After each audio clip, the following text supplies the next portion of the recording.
How to uninstall Spender app on your device? Are you guys facing issue to uninstall Spender app? If that's so, then this video might help you out. Without further ado, let's dive into the video. To uninstall the Spender app on your mobile device, just simply head over to the home screen where the Spender app is available. So as you guys can see, the Spender app is on this screen. To uninstall the app, just simply hold it. After hold it, you will be able to see these options: app info, desktop, and uninstall.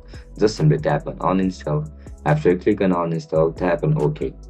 And there's another way to uninstall the app. Now just simply head over to the mobile settings. After click on settings, tap on app section. After click on app section, scroll down and search for Spender. After click on it, you will be able to see two options: uninstall and force install. You are looking to uninstall the program, right? Just simply tap on uninstall. After click on uninstall, tap on OK. As soon as you click on OK, Spender app will be instantly removed from your device.